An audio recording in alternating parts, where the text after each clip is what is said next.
At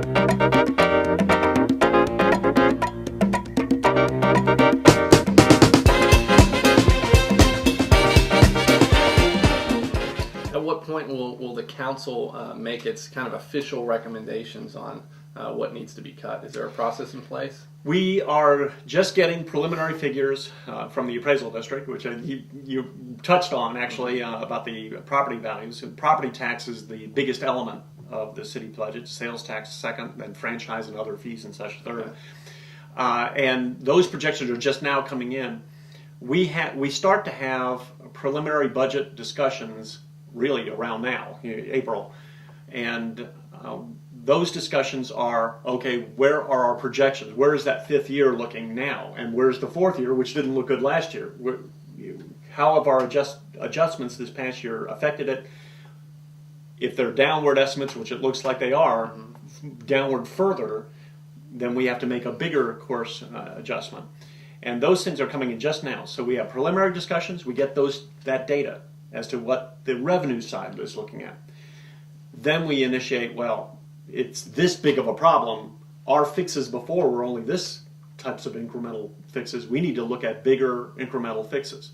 And so that's the direction that happens preliminarily. And then in May, you get harder figures from the appraisal district. And then the budget meetings in early June become more serious about we have to get some specifics. And we get into our locked-in figures in July as to what we now know will be our income from the property tax, and we'll have our projections finalized, and we do some final decisions at that point, basically final. There are very little adjustments after July. Okay. What ideas do you have in terms of increasing the city coffers through revenue, economic development, attracting new business? Are there any plans in the works or any ideas that you have that you'd like to see implemented in the next couple of years?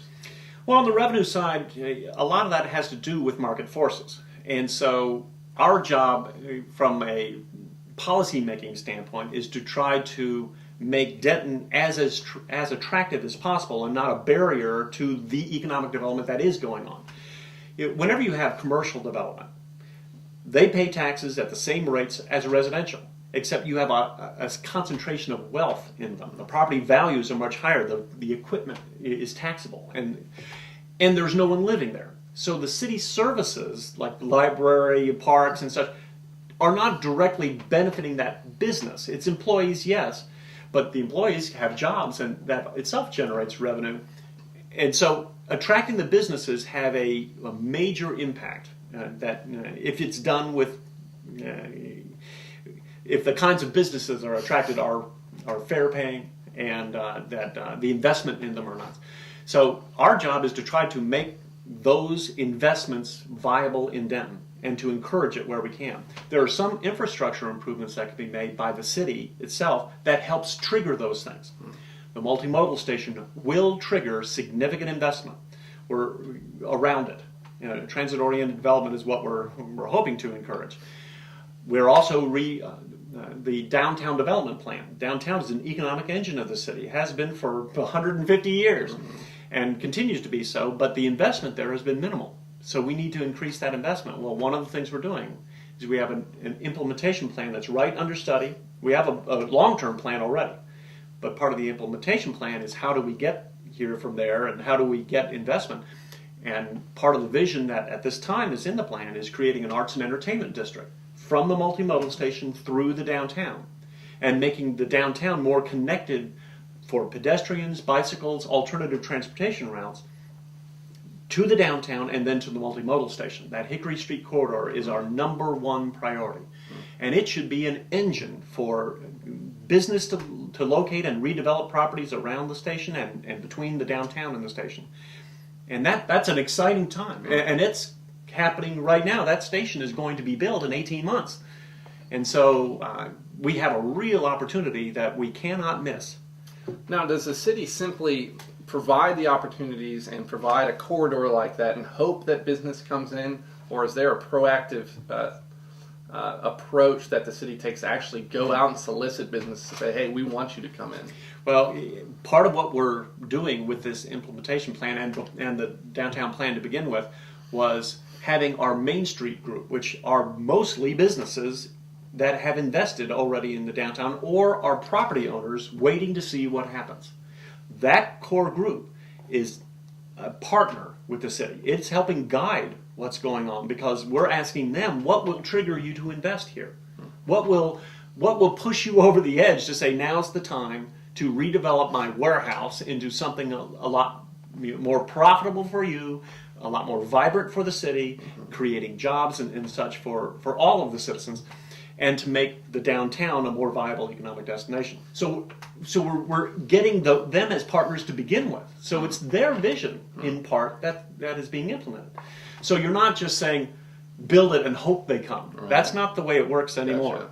Gotcha. What you do is you get their vision, see if it can work with yours, tweak it, try to marry those visions together, the rest of the community and the folks who are the most directly impacted, come out with a single unified vision the best you can, and then what you're implementing is what they themselves want. So in short, in brief, I guess you are in favor of the ideas that the consultants have brought to the table thus far. Are you happy with what they have proposed? Yes, because it's not a crammed down approach. Right. They're identifying preferences, and they are also helping to show what might happen negatively, so what you can do is plan around. Right. When we were looking at some of the transit-oriented developments, I went on a trip recently with other council members to look at this with the consultant that's doing that work for us, and he showed a very vibrant transit-oriented development station, which is in Plano, very similar to ours, right off downtown,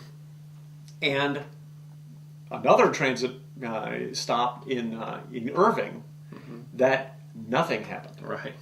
And now they both had the same hopes.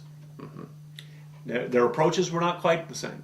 So there are lessons learned. We're not the first, thank heaven. Right. So we get to learn from others and what worked and didn't work, and then just try to adapt it to Denton's unique kind of flair and flavor to it. I mean our arts and entertainment district concept, it's not going to work like that in Plano or in Irving. Right. That they don't have the resources. We have raw material all around us. Right.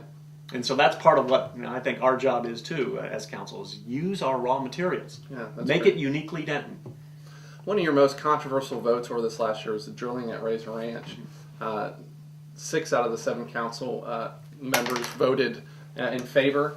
Would you like to explain your vote? I understand that there were some nuances involved that you guys kind of felt your hand was forced into voting yes. You want to explain that? Yeah, basically, the Razor Ranch property was, in simple terms, was zoned for industrial uses.